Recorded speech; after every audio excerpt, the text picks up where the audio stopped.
What's up guys, this is John with Skate Better, and today I'm reviewing the Anti-Hero 8.5 skate deck. So, I've been skating this deck for about 2 months now, 2.5. I have not been skating as much as I usually do. It's been more like 3 days a week instead of like 4, mostly because I just have a wedding coming up. It's my wedding, so I haven't been spending as much time skating, but I have put in a good amount of hours on this deck, and I feel like I'm ready to review it. I haven't decided whether I'm going to continue skating it or not because I feel like I still could if I wanted to. So let's get into it. Measurements, this deck is an 8.5. So I had skated an 8, 8.25, 8.5, then I went down to an 8.38, then I went back to an 8.5, which is this deck. And the next deck I'm going to skate is an 8.38 also. It's a primitive. I have a primitive lined up. So this deck, I wanted to go back up to an 8.5 because I really liked the 8.38. But I wanted to know in my mind, like definitively, if I liked one over the other. And what I'll tell you guys is I think, personally, I'm gonna stick with 8.38s in the future. Doesn't mean I'll never try an 8.25 or an 8.5 again, but I'm just really, or like maybe an 8.475 or something really weird like that. But I am really liking 8.38s for tricks, and I'll kind of get into that in a minute. I do love the stability you get on an 8.5, but the decks are just a little heavy, except for that 0 that I skated. So. This deck is 8.5 by 32 length, which is a very, very average deck length and width, and it has a 14.5 wheelbase. So I would almost say it's like the Honda Civic of skate decks. Like if you're skating an 8.5, a 32, and then a 14.5 wheelbase is pretty darn standard in most skate decks. So it is a very average shaped deck.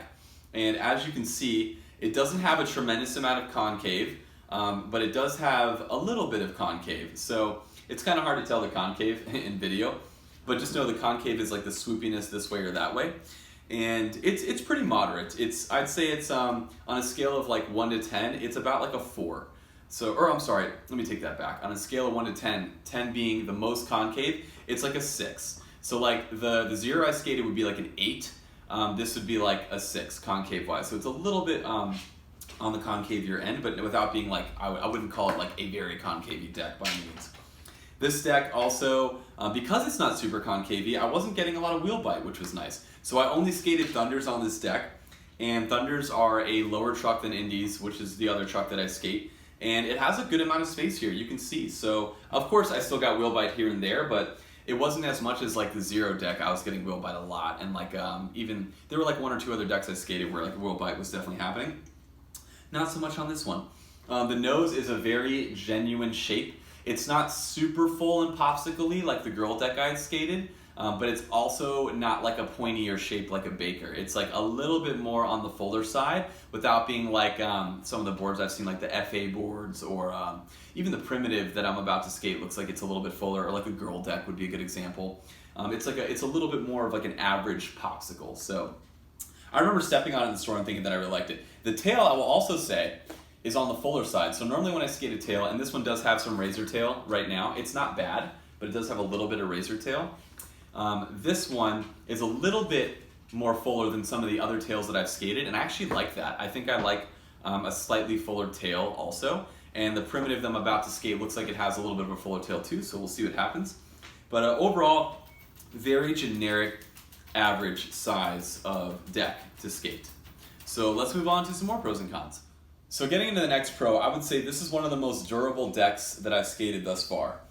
Durability just meaning that it lasted a really long time. I took it off of some gaps, and there were a couple times when I thought that I was going to snap it in half because I would like hear a noise, but nothing happened, man. This deck really held up in good shape, and I've definitely slammed it into some walls like the nose and the tail, and I really don't have any chipping or cracking that I can see. There's like one little baby, you can't even see it actually because it's behind the grip tape, but there's like one little baby chip or crack going through here.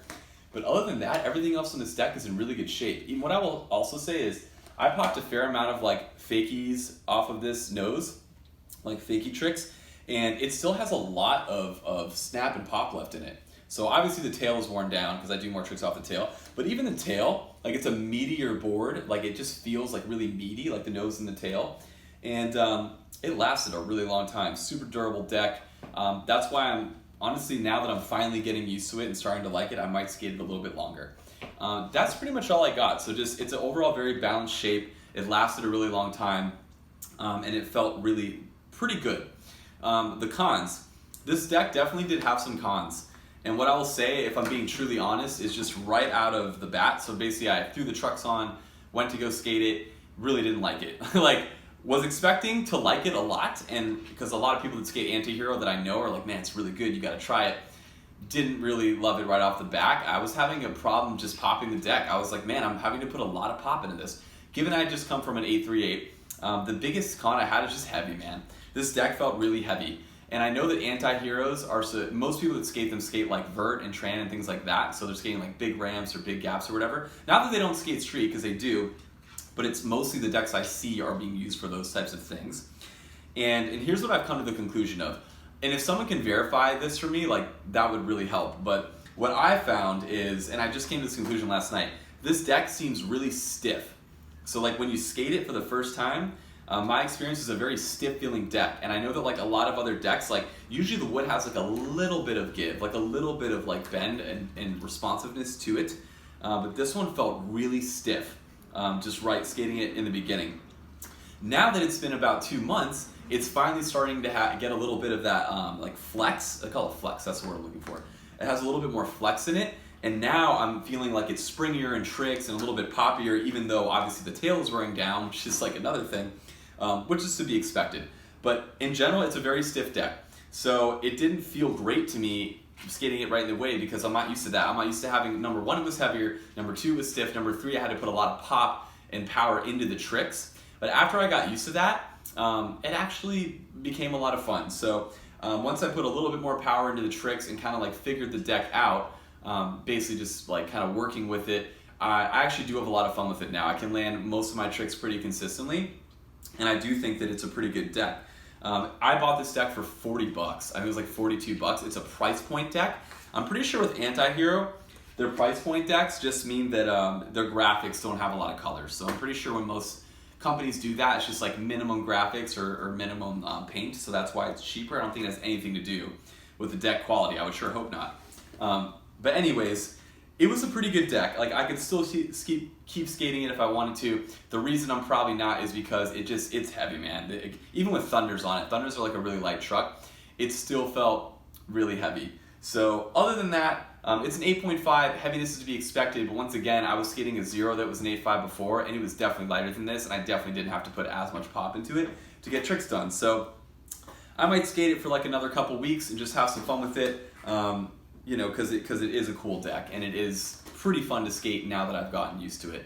But I think that's pretty much all I got for you guys. I did include some clips of the enemy skating this video, just some super basic flat ground or me having fun or whatever, so you can see what the deck looks like.